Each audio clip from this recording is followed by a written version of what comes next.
lot going on. I have to adjust my YouTube channel camera as well. But I just want to say to y'all, welcome to the Deeva Show. This is Deeva Gordon with DEU. It has been a while since I have been on. A lot has been going on, not only with myself, but a lot of other people, I'm sure. So I just wanted to say good afternoon. Welcome to the Deeva Show. And we have a lot of topics that we're going to be talking about today. Okay. I'm going to start off and just saying that I was listening to my favorite Charlie Wilson song, There Goes My Baby. I don't know what it is about Charlie Wilson and what he has in his water and what the ingredient is, but I truly need to find out what it is. Because if you ever been to one of those shows, the energy is just on 10. Like, well, I'm not going to say 10. I'm going to say the energy level is on 100. And it's almost like the people that he surrounds himself with have to keep up with him. You know, they have just as much energy, just as much fire, just as much going. And I'm just going to say to you all, in this industry, and this is how I'm going to just make it relate. In this industry, you definitely have to have or surround yourself with the people that give you that same energy that you have. I can't express that. I mean, I can express it. I'm going to express it even more. But I'm just going to say that being in the industry, you come across different situations. I was scrolling through my timeline, and one of my constituents was talking about how they're keeping their circle small. I get it. Because when you on set and you got things to do and you got business to handle, you need to be able to go to who you can trust. You know, people that's actually out there moving and shaking just as you are and are putting forth the same energy that you are with your product. The way you move, the way you shake. If you have a dead weight, it shows. That's just the bottom line.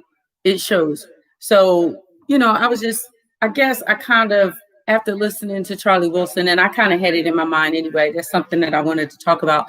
But listening to Charlie Wilson and the energy that he brings with every single performance that he does is just, it's illuminating. It makes you get out of your seat, you know, and regardless of what happens, and this is the thing, regardless of what happens backstage, whatever, what happened the day before, you know, what might have happened 2 seconds in the dressing room before y'all went out there. Regardless of what happens, everyone sees the finished product in a positive light and positive energy. And that's just the bottom line. Because I'm just going to say, you know, productions go through different things at different times for different reasons. It's not always necessarily people going at it. But sometimes you may have a situation where something on your set dress is not appropriate, it's not correct, it's not what you wanted, it's not necessarily fitting in script wise, and you have to make adjustments. So I'm just saying, you know, things happen, regardless of how it happens. You have to be within a crew and within a team that is just going to take that lump and then smooth it out so nobody even sees any bumps or ridges, if that makes sense. You know, I mean, it makes sense to me, but it makes sense. So, you know, like I said, I was scrolling and I saw someone that, you know, was talking about how they're keeping the team tight. And I totally get it. And I totally understand, because not everybody has your vision.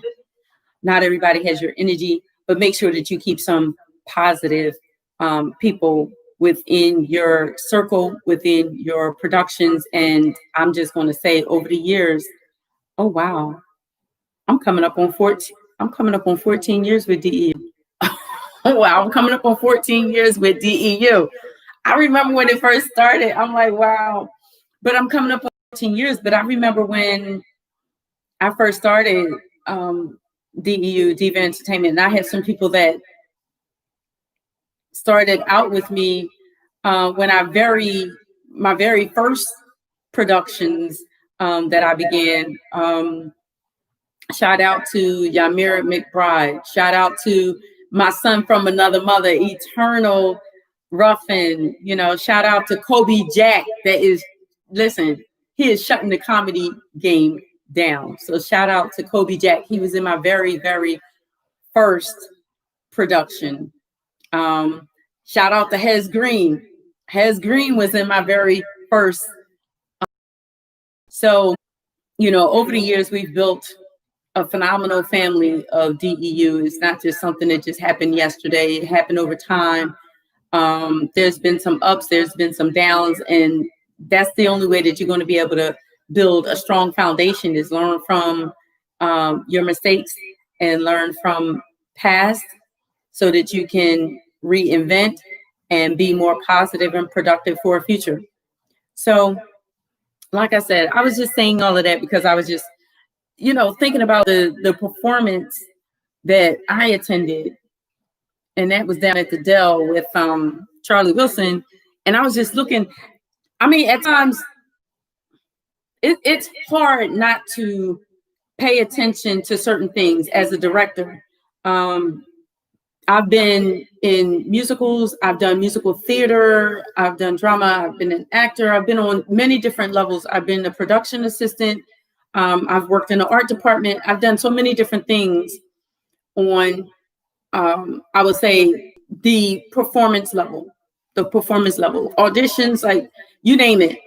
So when I watch a performance, because I was a singer, and that's where I started. Actually, no, I started playing woodwind instruments, and then I went into singing and doing musicals and acting and so forth. But at any rate, singing was a part of it. And shout out to my FLC family, FLC for life, FLC for life. I got to say it again, Franklin Learning Center.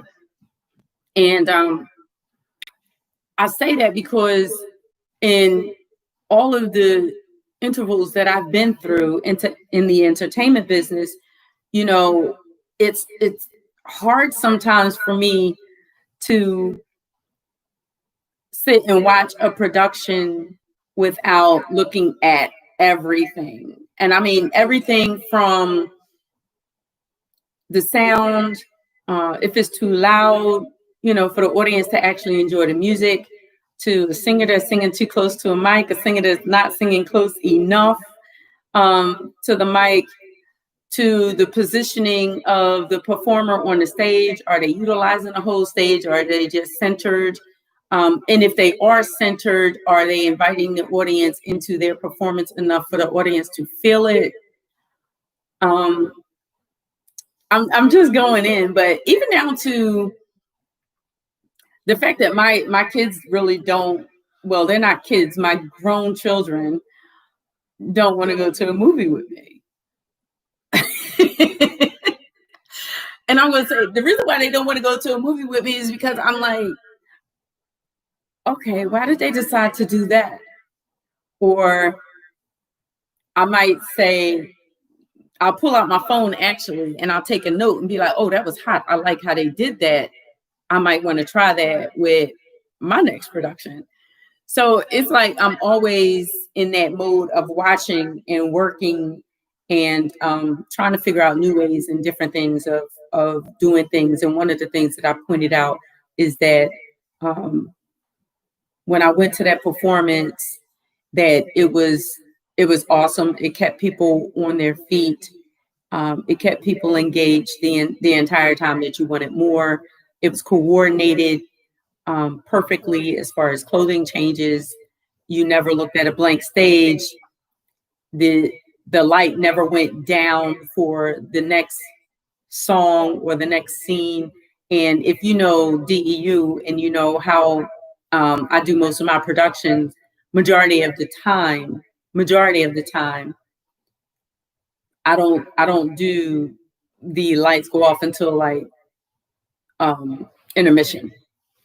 I don't know. For some reason, for me, it kind of, when you turn the lights down and you bring the lights back up, you turn them down, and each time those lights go down, you're breaking the moment. For me, that's just my thought. You know, that's just me. You're breaking the thought. You're breaking the moment for your audience, and they have to re-engage, if that makes sense. They're going to have to re-engage with the storyline, with the characters, to move on to the next flow of the production. So for me, sometimes, the way that I would do things, and I'm not saying all the time, it depends on the production, because my first production that I did that with was Faces of Life. If anybody saw Faces of Life, when I did Faces of Life down Walnut Street Theater, actually I did Have You Seen Her and Faces of Life down at Walnut Street Theater. But that was the first production that I actually focused on not dropping the lights.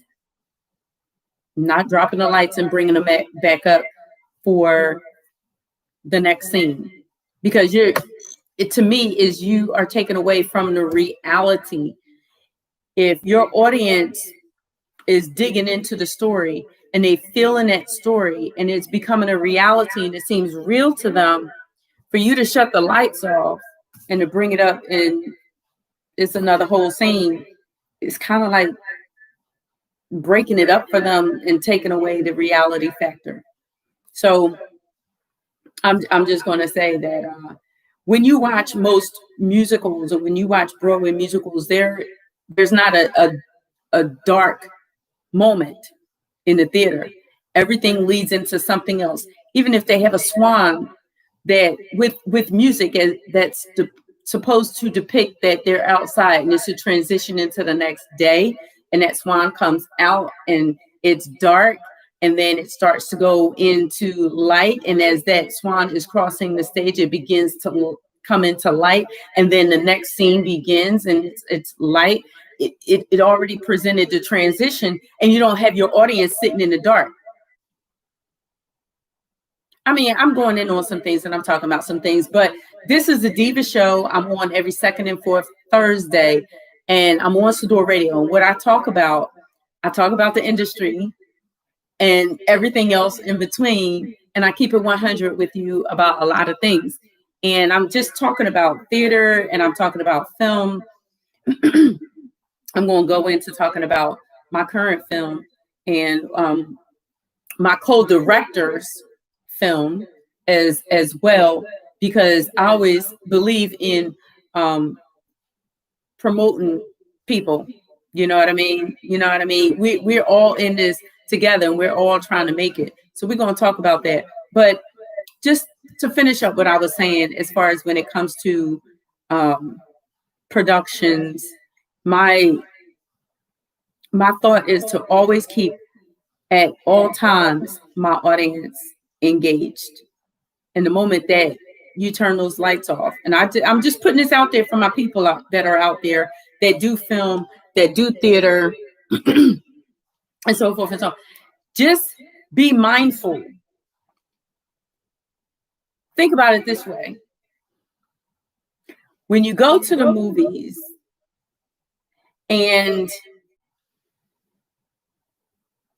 you're looking at the coming attractions, you're anticipating seeing the next scene, but you're coming off of those attractions and they engaged you, and all of those things that are coming. And then you're like in the dark for a minute. It's like you're excited. And then it's like, and you're just sitting there staring at a blank screen. Now, even if, I'm just giving y'all some info, even if you're transitioning to another scene or what have you, when you write, you have to write in those transitions, and it can't be choppy. You can't place it though it's choppy. So okay, we're going from one scene to the next scene. Some people write plays as movies. Shut the lights down, you're moving all kinds of furniture. Your audience sees this. Now, if you don't have a spin furniture like they used to have it, well, they still do, but like they do down at the Miriam Theater, where you can dim the lights a little bit and everyone sees the stage spin and it turns and it shows the next room or what have you. If you don't have that, you don't need to be cutting the lights off, because your audience is going to see y'all all running on stage and moving furniture around. Kind of breaks the momentum. I'm just putting some tidbits out there, just to for those that are in the industry and are doing like still doing stage plays, which I can't wait to do my next stage production, which is God Enough. Wait on it, wait on it, wait on it. It's coming. I'm just trying to tell you, it's coming. I've been working. I've been doing some things, and moving on. We want to talk about Witness, my current feature film production. Can I tell y'all how much of a challenge it has been, especially with COVID? All right, so let's start. So if you look at my timeline, back in, I think it was February, March, what have you, major mass meeting. It was shown on Channel 6, Action News. They came out, Channel 10 came out, and was, the whole cast was there from all over, DC, New York. Shout out to Melvin Williams that's currently working on Hustle with Queen Latifah. He is the artistic director for Witness. So shout out to him. Shout out to Kyson Martin, who is my co-director. Shout out to Todd Birch, who is the cinematography director. So we had this mass meeting. Everybody met. It was going to be our first time, our first and last time. Well, not first and last time. I'm saying our first time meeting as a full cast. And we probably would not have met back up as a full cast until Wrap and Review. And if you don't know what Wrap and Review is basically when you are finished shooting the film and you bring the cast in, just the cast and the crew in, for us to watch the film ourselves before it's actually put out there. So we had our meeting and everybody was introduced and paperwork exchange and everything. And then all of a sudden COVID hit. And with COVID hitting in March, it was a different atmosphere than what it is right now. And when I say that, I'm sure that you all will understand where I'm coming from with this. When COVID hit us in March, there was a lot of uncertainty. A lot of people in higher places were clueless of what to do, how to do it, what we were actually dealing with, and how to deal with it, and how to communicate it to the public. So I'm going to talk a little bit about how that affected the film world. Of course, a lot of in-face festivals were canceled, and I think it took a little bit for people to gravitate towards virtual. Doing films first virtual as far as streaming and things of that nature. That wasn't something that just happened right then and there. So imagine yourself, a part of a cast or a crew or staff, and you worked hard on this film and you've already bought tickets, rooms and everything to go to a film festival, and it's shut down. Like the airlines was basically on shutdown. You couldn't travel.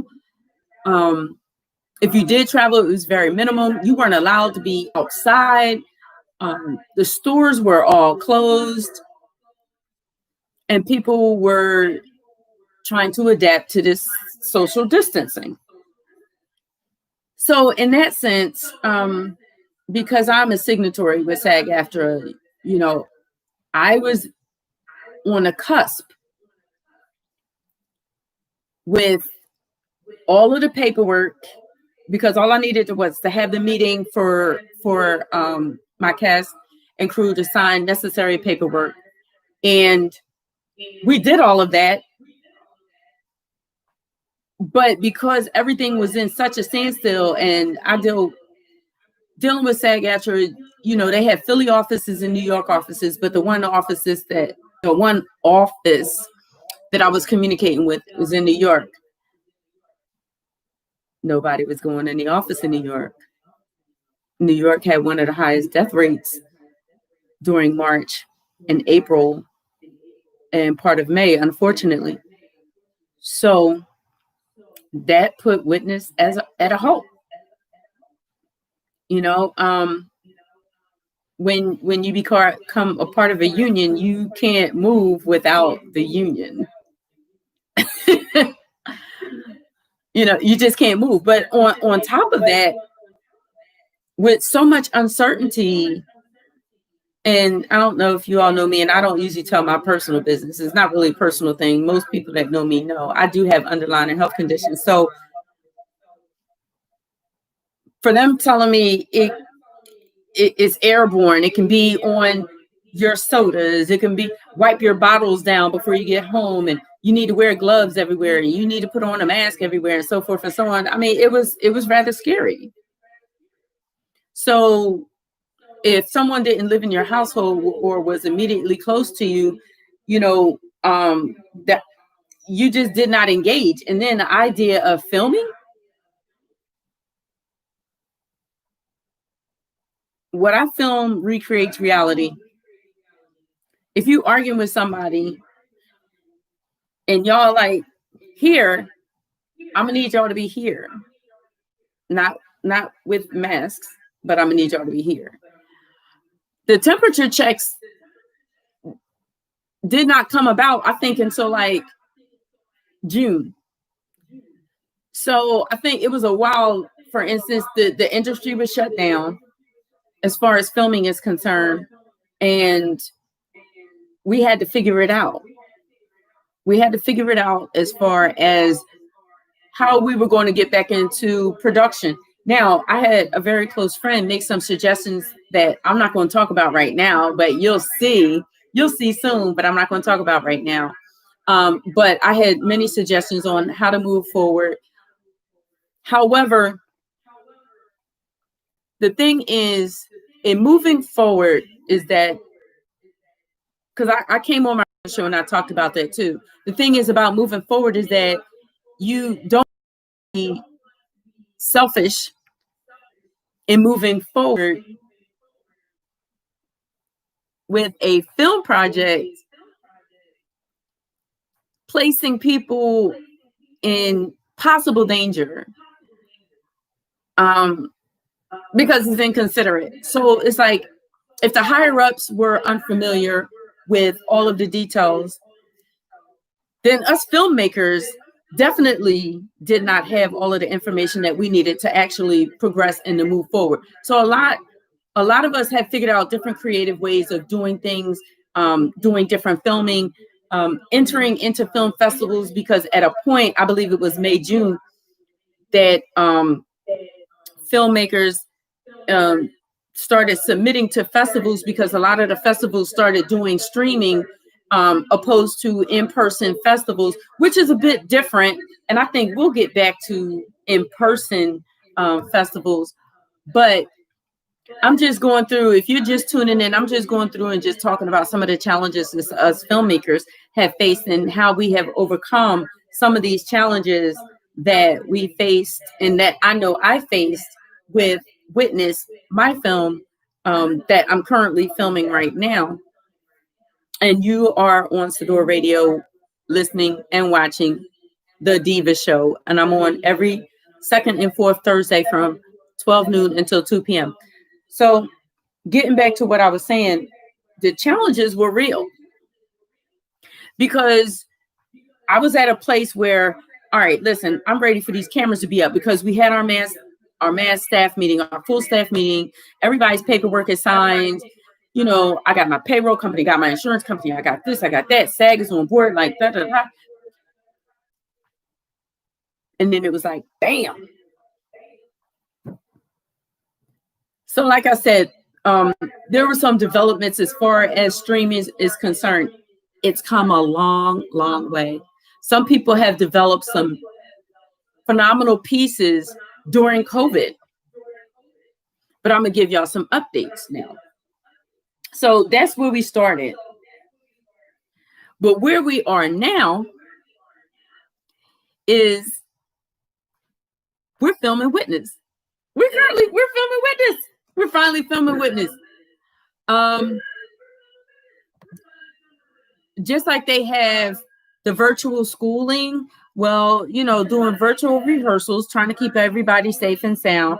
We're doing virtual rehearsals and temperature checks, wearing our PPE, making sure everybody is safe and sound, and we're doing a doggone thing.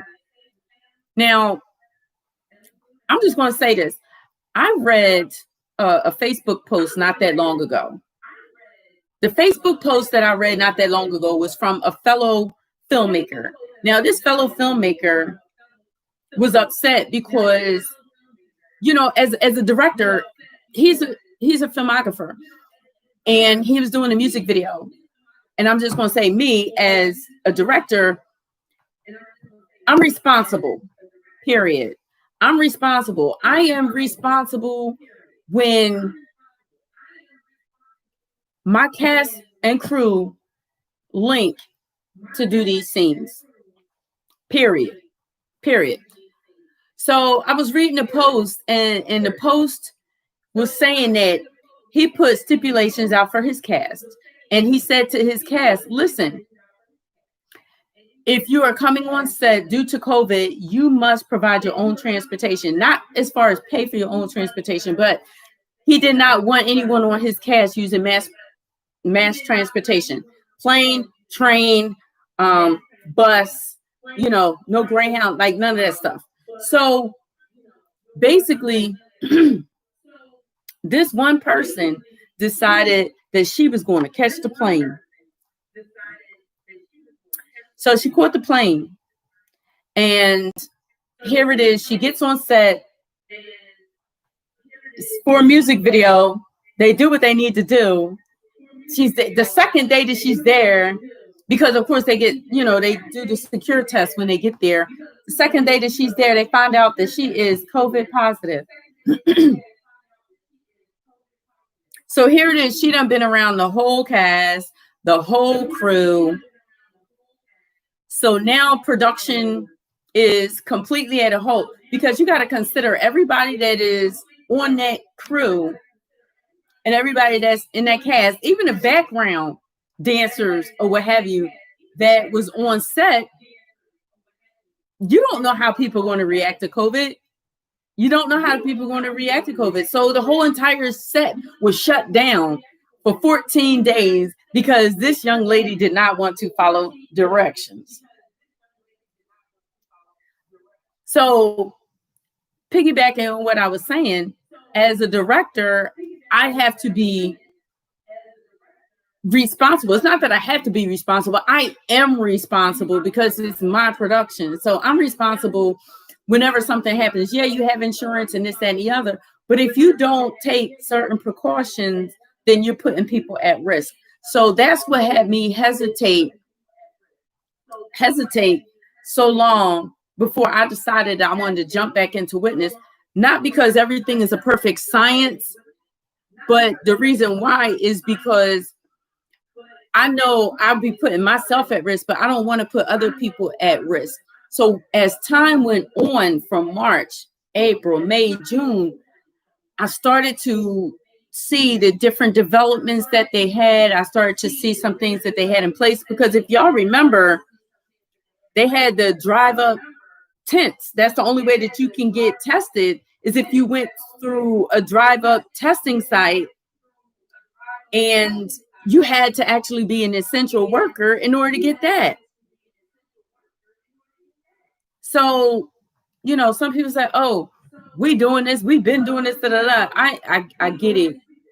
But I love my DEU, and I love the dedication and the commitment and the consistency that they have given me. And I owe it to them to make sure that they are protected as much as I can possibly provide as far as protection is concerned. So I just wanted to give y'all just a little tidbit of what took a little minute for for DEU Productions LLC to get started with Witness, but it's a different temperature out here with this filming. You know, I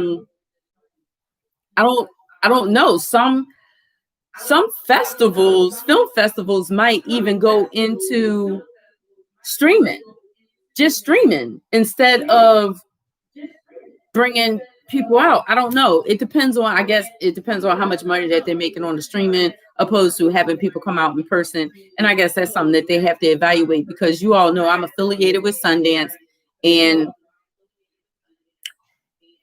there's been some, communication about the festival for 2021. And I really want to be there. I really want to be there. But I'm just going to say, like, that question in the air is, I don't know about sitting in an airplane. And people, listen, they've been putting on television. Pay attention. They've been putting on television about it's safer to fly than people think, and the way the air circulates and all of that kind of stuff. Listen, I'm the kind of person that I think outside the box, and I know the airlines have been hurting for quite some time and they want people to fly, but this is what I think. This is just Deeva's thoughts. It's not your thought. And I know, like you said, they have the ventilation, this, that, and the other. They say as long as you wear your mask, but if you got a 5-hour flight, you're going to sit there with a mask on. But at any rate, I'm sorry. You can't open a window. You can't open a window, but they tell you that the circulation is ventilated enough to keep you safe on an airplane as long as you keep a mask on. But they tell you that COVID is airborne at the same time, and the air circulating. I'm just saying, like I said, I'm just reevaluating my flying activity. That's all. I'm not putting no fear into anyone to deter anyone from doing anything. I'm just, hey, Reem, hey, Sharon. I'm just putting it out there that, sometimes you just got to weigh some things and understand the importance. But I'm thinking that some of these festivals are going to opt to just stay virtual with streaming. Some of them may, but it does take away from the different panels. When you have the different artists that come in that will do panel interviews and things of that nature, and the companies that will come in. So if you're doing just streaming, I mean, I guess you could do that stream too, but it takes away from the question and answer moments that you have from your audience when you're just doing streaming, that interaction that you have. And I'm just going to say, like I said, being affiliated with Sundance, it would also take away from the fact of meeting so many people that are in the industry. I've met so many people from Sundance. Shout out to Devon Edwards. Shout out to Tanisha Morris. Love y'all to death. We've been in the trenches, moving and shaking. Rebecca Ramore, like I miss y'all dearly, and I was hoping to see everybody this year, even though I know you said, Devon, you wasn't coming back, but this particular year, because I mean, you doing the doggone thing. You down there working for Walt Disney, Walt Disney Studios. So shout out to you for and congratulations. So I am going to miss the person that I miss. I think I'm going to miss actually meeting some of the, I don't like calling them Hollywood stars. I'm going to say people in the business, because I don't put anyone on a pedestal. Everybody puts their pants on one leg at a time. But I'm going to say people in the business.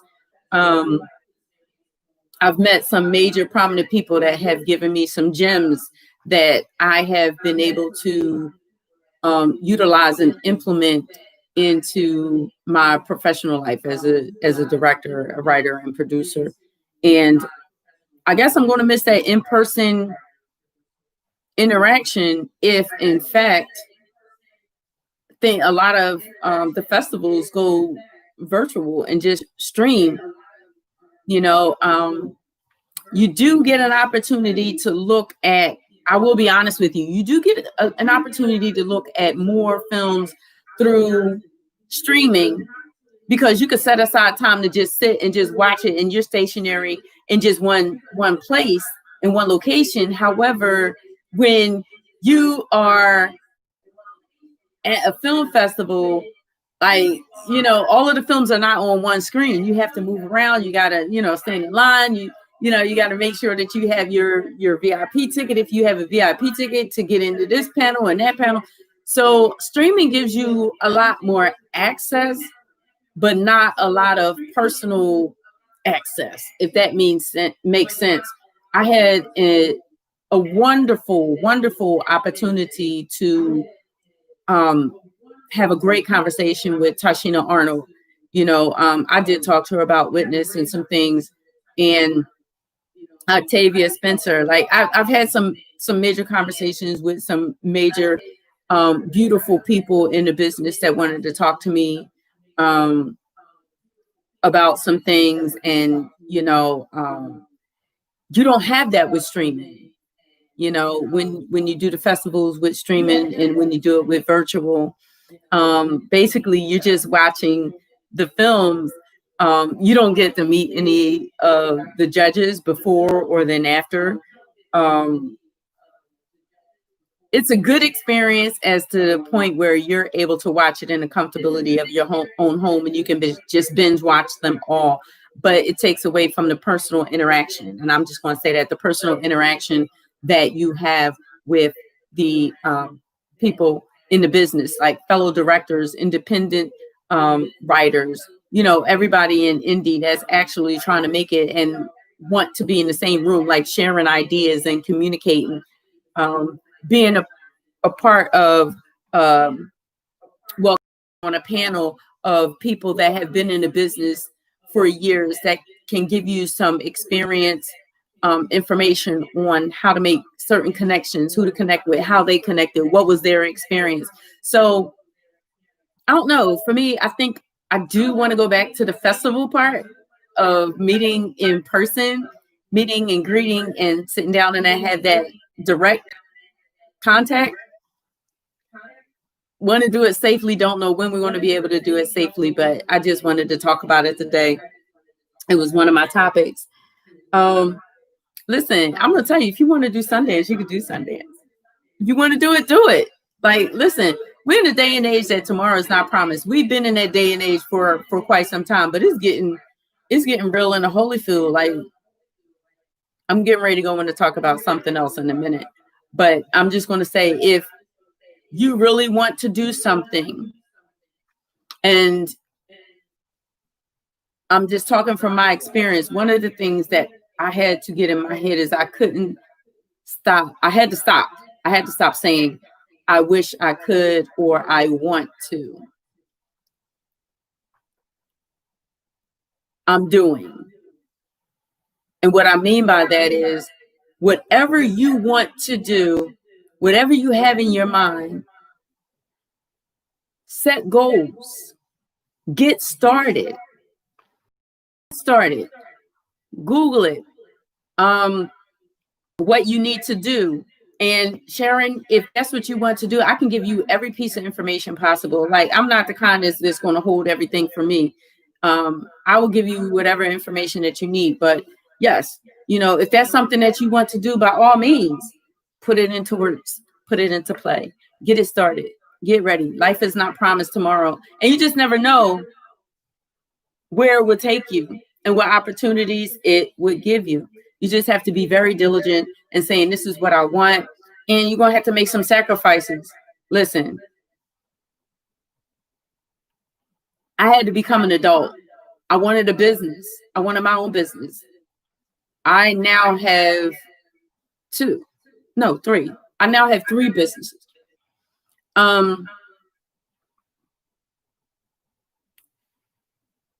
It took a minute. I was always an entrepreneur, but I was working in, how could I say, in the volunteer state.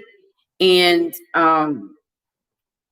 I'm going to say I didn't look at it as a business, even though I had to have a business license to run it.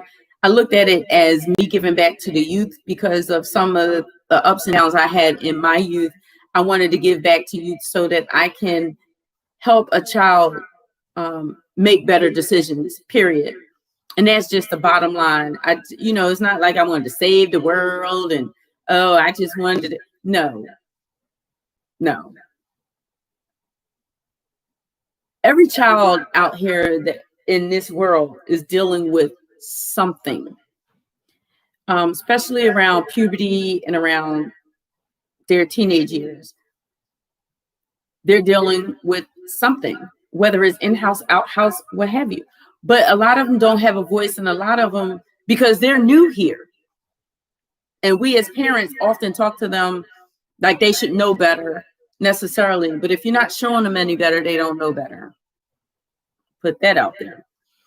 But at the same time, some of the things that we anticipate and expect them to know is from our experiences. But if you don't have to share your experience, but I think a lot of us have to be a lot more understanding in communication and realizing that we did that before they didn't, if that makes sense.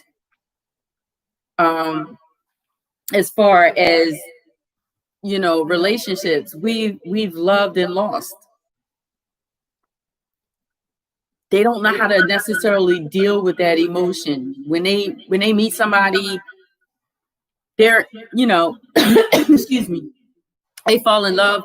They don't know that that's not necessarily going to be the person that they spend the rest of their life with. They're 12 and 13 and just thinking that this is it.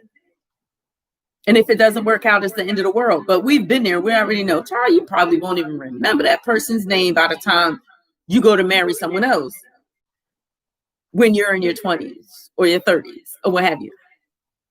So I'm saying that to say is that a lot of times we don't understand that the experiences that they are experiencing are new to them. They're old to us. And a lot of us don't have the patience and the understanding to talk them through it and to walk them through it to help them to understand that it's going to be okay. You're going to get to the other side, opposed to just saying to them, oh, get over it.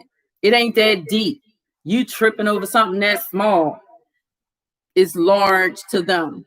So I'm saying all of that to say is that I got into being a youth advocate, and I started working with cheerleaders with the Ivy Hill Youth Association for years because I was an Ivy Hill cheerleader. Shout out to what they call Uptown these days, which is actually Mount Airy. I hated being called a Mount Airy girl, but now they done switched name to Uptown. I really don't know when that transition went to always Mount Airy is always going to be Mount Airy. But anyway, I was a cheerleader for Ivy Hill. So then I went on to become a cheer coach and then a cheer coordinator for Ivy Hill Youth Association. And then I decided to develop my drill team for ages 5 to 18, girls and boys. So I became like an advocate for the youth. And while we did our performances and stuff, some people don't understand those performances for those kids were monumental. It was their expression. It was their way of saying, I can do something on my own. I worked hard and this is what I developed and this is what I'm putting out there. And, I instilled in them to carry themselves at all times with respect on every level. And some of them got upset with me because that's when that I can't remember the name of the dance, but the twerking, that when they I can't remember what it was called. Anyway, they were so upset because I would not let them do that. I was like, no, we don't twerk on this team. We don't do all of that. Like, respect yourself at all times. Like, no, we're not doing that. So anyway, I'm saying all of this to say that was one of my businesses that I had. But the reason why I got into it wasn't that I want to save the world. It's just that I figured, any child that I was able to be an ear for, an advocate for, and help along the way to make some good decisions, I just wanted to be there. And that was just the bottom line. So I always wanted to be an entrepreneur and do business. But getting back to what I was saying, if you want to do something, because I said to myself, I've always been on stage, flute, clarinet, bassoon, played saxophone, bass. I basically did the cello, every woodwind instrument, and then vocal arts, District 2 choir, what have you, on stage constantly. So I was working with the youth, and I said to myself, you know what? I want to get back on stage. So I decided to jump back into acting, reached out to my old mentor, which is still my mentor to this day, Melvin Williams, because he taught me from the time I was 13 and up, and everybody have always heard me say that. But anyway, I decided to jump back into it. And then I thought about it. I got some yeses with my auditions, and I got some no's. Not many people knew me in Philadelphia and knew my entertainment journey. So they went with a lot of people that they were familiar with, that they worked with for years. And my talent became challenged because they were not familiar with me. Well, who is this? I've never seen her do anything before. Who she ever worked with? And no, well, I worked in New York, so I didn't do a lot in Philly. So I just thought about it. I was like, the same concept that I had with my youth organization is the same concept that I had when I started DEU. And I said to myself, I know it's a lot of people that get turned down and don't even get a chance, not necessarily because they're not talented and they can't do what's needed. It's just because they're not familiar. Like you said, in this business, it's who you know. So I said I wanted to develop a company that would give opportunities for seasoned and unseasoned actors to come on board and to do their thing. And whatever I can do to help them, I will. Whatever information I can give them as far as helping them with their acting skills, acting development, character development, like anything that I can do. So I started doing my own stage plays. And here we are, going on 14 years later. So I'm just saying to you, like I was saying, Sharon, I know I went all the way off and I went on a tangent, but what I'm saying to you all is, if you have a vision and if you have a thought of something that you want to achieve, go for it. Go for it. And those that work with me know I still have the same concept that I had in working with my youth organization. I will give you as much information that I can possibly give you. I will give you constructive criticism. And that constructive criticism is out of love. I run my company.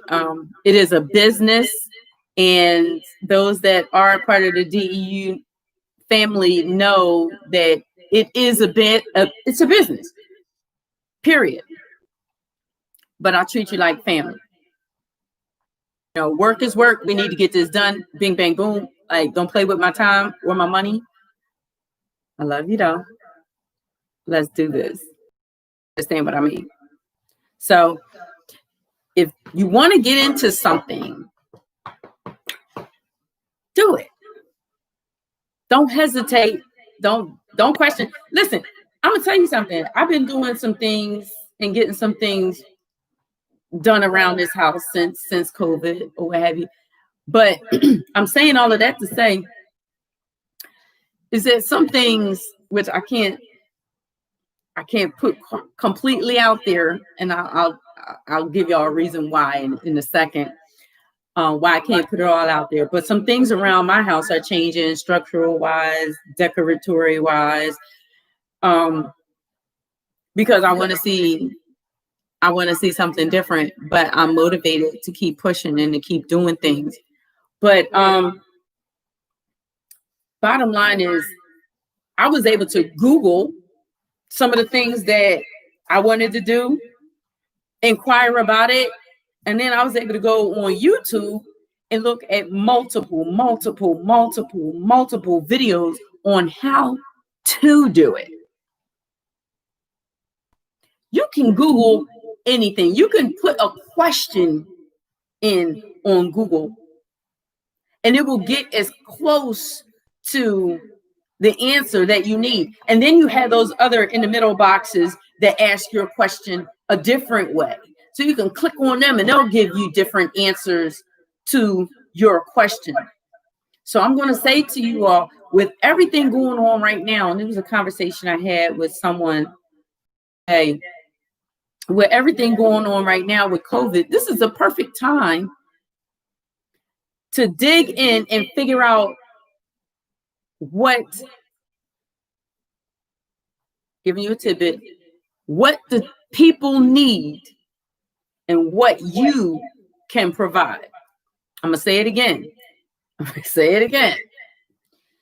Now is the time to delve into and figure out what people need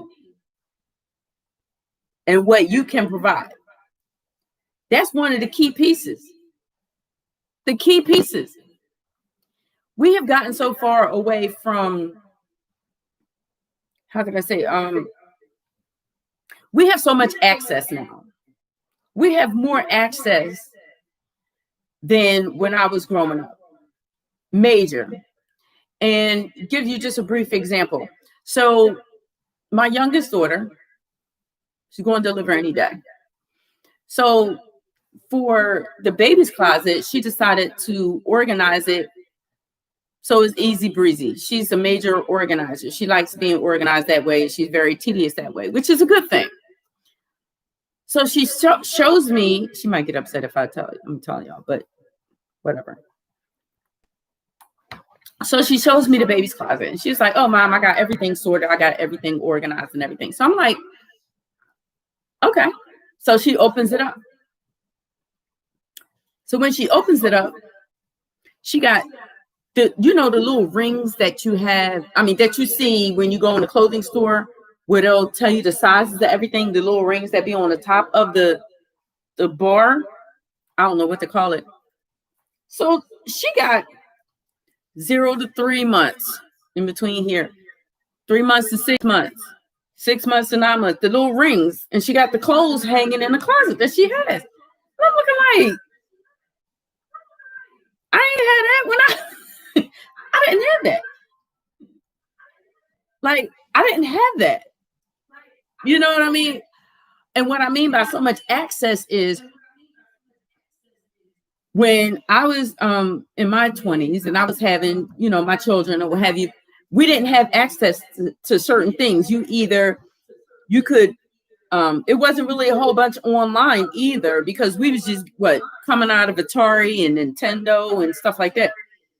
But for the most, we would go to Babies R Us, Caldors. Yeah, I'm telling my age, whatever. Caldors, Corvettes, is it Jomar? It's not Jomar. I can't remember the store, but anyway, we would get clothes, stroller. Yeah, clothes, stroller, car seat. And the car seats back then was nothing but plastic and a couple of poles. But we did not have access to order certain things that we have access to now. And what it is that people are developing different things that they realize that people need.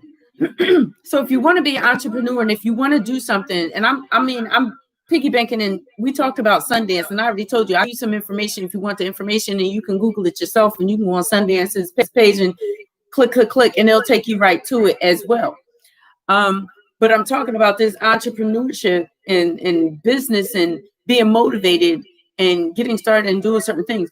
But at any rate, back in the day, we wouldn't have access to order those type of things. Only industry people that were in the clothing industry that were a part of stores and things like that would have access to things like that. But now you can go online, and when I tell you, you can buy like a crap load of empty jars to make a mixture and to put it in, like I did, to make mixture, put it in a jar. You can go online and get edible templates of labels, edit those labels, get them printed, put it on your jars and put a price tag on it. You couldn't do that back in the day. You couldn't do that back in the day. We have to utilize the tools that are before us. We have to utilize the things that are available to us. We can no longer say I can't or I don't know how. If you got a computer or you have an iPad, hell, if you just got your phone is a mini computer.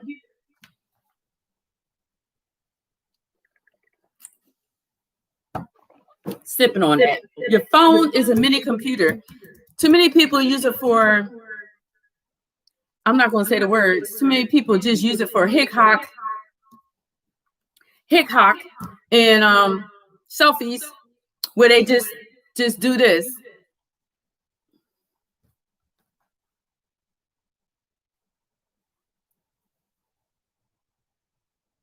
I don't have that kind of time.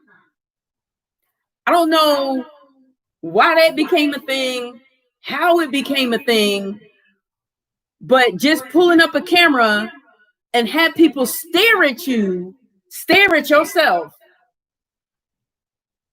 when you could be using that phone to Google, to find a business and become an entrepreneur, put Corp or LLC behind your name, and start capitalizing on this industry. Because, listen, I'm sorry, I'm getting deep with it.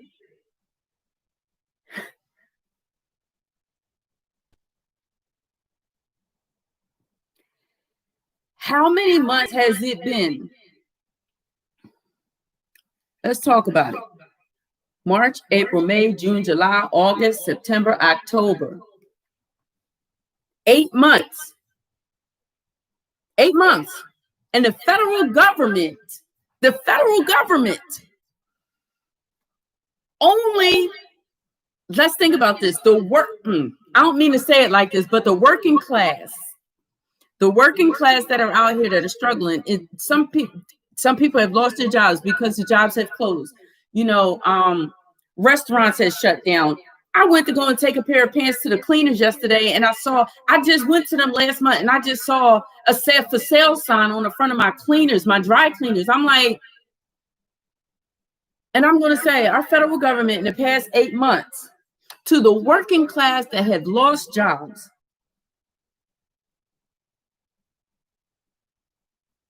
$1,200. You've only gotten $1,200. 8 months. And $1,200. That's some people's mortgage for 1 month. That's not food. And they say, well, they can get out and work. How they going to get to an interview?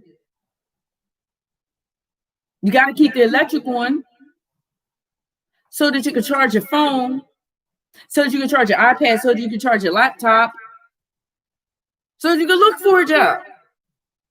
But they're only going to give you $1,200 in 8 months. And you're trying to figure out whether you should start your own business. And a lot of this was during the summer. If you had a lawnmower in your garage and you used to cutting your own lawn, you should have put them rakes and that broom on the back of that lawnmower and should have been cutting other people's lawns. Could have developed your own landscaping business. You just don't know. But some people are just so stagnant and not really sure and say, I don't know how to start my own business. You can type in on Google and say, how to start an LLC. You could say how to start a business in Philadelphia, PA. Just do it. Just do it. I'm on my third now. Working on my fourth. I'm on my third. I'm working on my fourth. What I was going to say earlier, I'm sorry, I just went on a little tangent. What I wanted to say earlier is like, COVID has been something. 2020 has been something. We're living history right now. It's repeating itself because this basically happened in 1918. But in 1918, it was influenza, which turned into flu. And a lot of people are saying, well, it's just like the flu. People's dying then, and more people die from the flu and this, that, and the other. Me personally, I don't want to tap into the unknown. I have underlying health conditions. I'm wearing a mask. I don't know how it's going to affect me. I just got over major a major cold. Yeah, I was COVID tested negative. Um, I hadn't been sick. I had a cold in years because you know me, I'm doing the fruits, the vegetables, da da da. So when it hit me hard because I don't do potatoes, I don't do rice, I don't do a lot of, I don't do heavy foods. Mostly do protein and vegetables. So with that being said, sometimes it can weigh on your immune system. It makes it difficult for you to, fight off sickness or what have you. So make a long story short, you know, um, took a toll on me for a minute. And like I said to you, I was talking about the household things that are getting done that I wasn't able to really do before. I can't go into detail about some of the decor and remodeling and some things that's going on, how it's getting done. And I'm just going to put that out there. But shortly after I came off of that sickness, bing a bang a boom, first time I'm outside, I get hit by 2 cars in the truck from behind. So, I could have easily, trust me, I go through the aches and pains, neck, back, all of that kind of stuff. But if you don't have to, or if you can push past as much as possible and stay focused, push past and stay focused on what you can do, not what you can't do. And that's what I focus on, what I can do and not what I can't do, getting some things done around here and making my surroundings comfortable and pleasurable, because who knows how long we want to be inside. We don't really know how long it's going to be. They're still talking about stimulus. They're still talking about, they're still debating about it. But at any rate, I'm going to move on to something else, something that's major, something that's, all of it is major, all of it is important. 4-letter word. I don't know if I should do this, like what they call it, charades. VOTE. VOTE.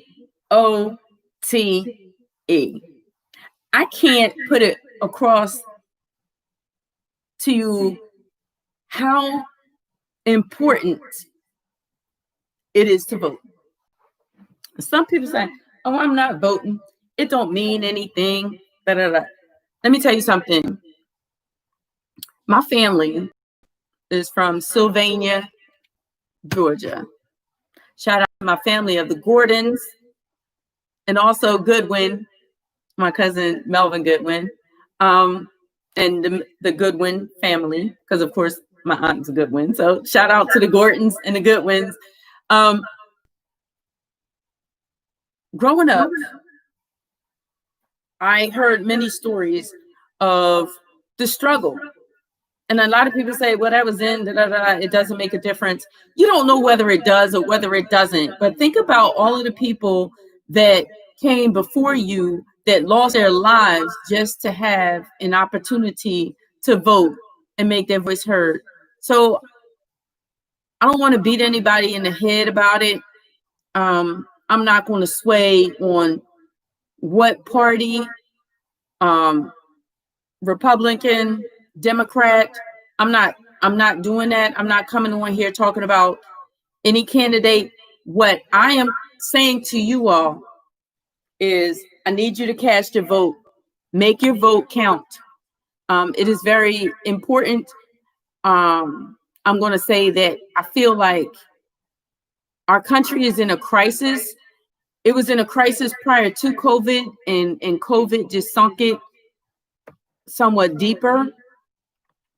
But I think that it's important that we take the time and that we all get out and cast our vote. It's major. It's important. And there's no excuse for not voting. We talk about how much change we want. We talk about what we want to do about different things in our communities. Now, we have to understand our legislative tree. This is the presidential election. But you should have voted in the primary elections previous to this, because that's what chooses our Senate. Who sits in those seats? Who helps get those bills passed?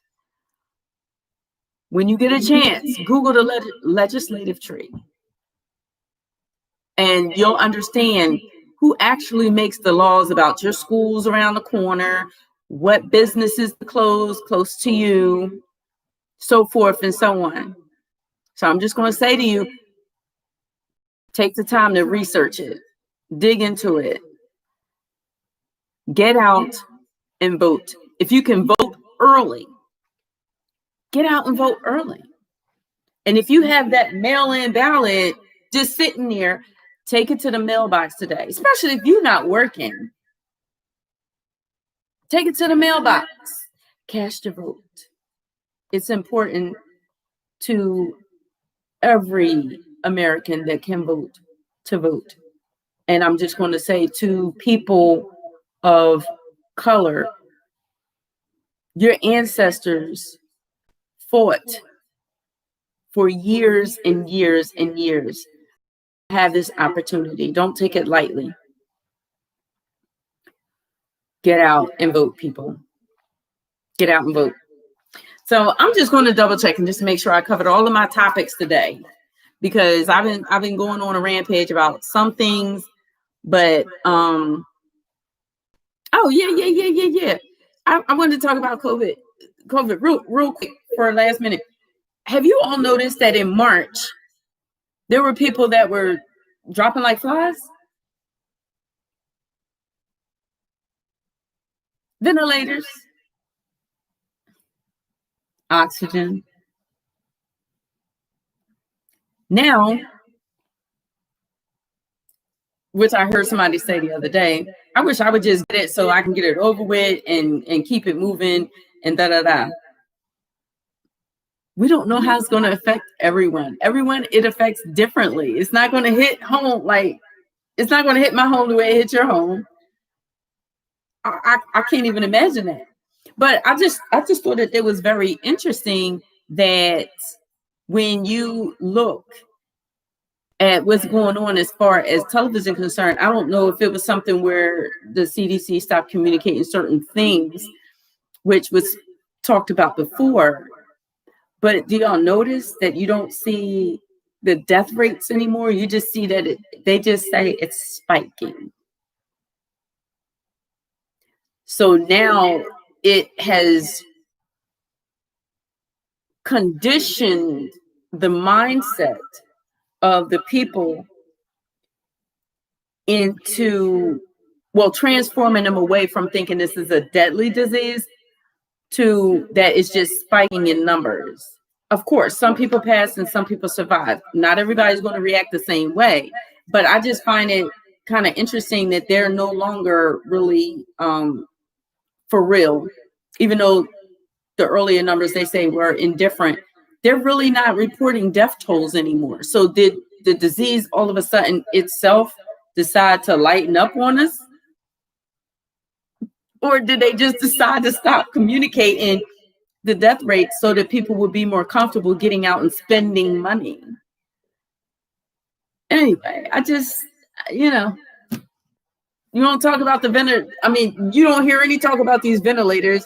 And I'm a stock market person. You start talking about these things that are being built, and they're being built by these car companies and this and the other, and they're going to need so many over here, and they're going to be needing them over there, and they need them all around the world because everybody around the world is going to be on ventilators and stuff. Yeah, I put my money in the stock, like, let's have it. Yeah, I'm a stock market person too. I'm telling y'all better get with the program. Stop worrying about putting them sneakers on your feet and putting money in stock. So when those other people buying sneakers and putting them on their feet, you getting the ducats. Shmoney. I'm just saying, focused and structured. That's all I'm saying. But getting back to the seriousness of it, it's just curious. Minds want to know why we don't hear so much about these ventilators, and because my money was like on these ventilators And you don't hear much about the ventilators. You don't hear much about the death toll. You don't really hear about that anymore. What's going on? What happened? You don't hear about what's going on in these nursing homes. I mean, I know you know family and friends that you associate with that work in those facilities, and they'll tell you in a minute, oh, it's going down. We're getting tested on a regular because we're losing patients, da, da, da. But you don't hear none of that anymore in the mass media. Is it that we're just not informed, or that COVID decided that he wanted to stop killing folks? Just putting it out there. Just a thought. Just my thought. But I really enjoyed coming to you all today. I mean, in actuality, because I had been down so long, I was so sick. I was so sick. Like, like I said, it was not COVID. I think it was the flu, but it was not COVID because I was tested. But it lingered and it lingered. It kind of like takes all of your energy from you while you're doing your tea and your honey. You already know I was doing my green tea, my honey, my lemon, onions to the feet, like you name it. I had to get that fever out of me. Once you break your fever, you start the process of healing. If you don't know that, but it was a journey. But I'm glad I'm feeling better, and I'm glad that I'm back to Film and Witness. Check us out. Make sure that you check out our page, Witness. It's on Facebook, because we're going to be posting different pictures, and we're keeping it safe. Face mask, PPE, temperature checks, like all of that kind of stuff. But the show must go on. The show must go on. So I'm looking forward to bringing y'all Witness. Make sure you check out our page. Make sure that you check out my page, The Deeva Show on Sadior Radio. I have that Facebook page as well as my Instagram, DEU_productions_LLC. Make sure you also check out my Facebook page, Deeva Entertainment Unlimited Productions LLC. Make sure that you check out all of our platforms, as well as my YouTube page, DEU Productions LLC, to keep updated on what's going on with DEU, different opportunities that are going on with DEU, and how we're going to be moving forward. Yeah, we have cameras rolling, and we're all excited to be back, getting back to work. It's different, but the world is about change. Hopefully we'll be past this whole thing with COVID. I'm not going to talk about a vaccine. No, not going to talk about a vaccine. But I'm hoping that we get past this difficult time for everybody, so that we can get back to some normalcy in filmmaking and making it happen for everybody, and bringing you all a lot of great stories on film and on stage. And I look forward to seeing everybody in a different setting than just virtual. Even though I enjoy it and I enjoy coming to you all, I do look forward to actually having in-person time without so many boundaries and restrictions. So I'm getting ready to get out of here, because I didn't anticipate coming on today. I was going to come on November the 5th because I was trying to work some things out, but I worked out my schedule, and I know this is actually the 5th Thursday. But I had to work some things out, readjust some things. So, I'm thankful that I was able to come on here and talk to you all today with the Deeva Show. I didn't give y'all much music today, but I'm sure that you all enjoy some information, because the songs are the songs that you've heard before, and you can hear in the comfort of your own home. You tune into the Deeva Show to get into the know, right? Right? All right. So this is Deeva Gordon with DEU on Sadior Radio, coming to you today, giving you some inspiration, industry, and keeping it all 100. I thank you all again for your commitment and your consistency.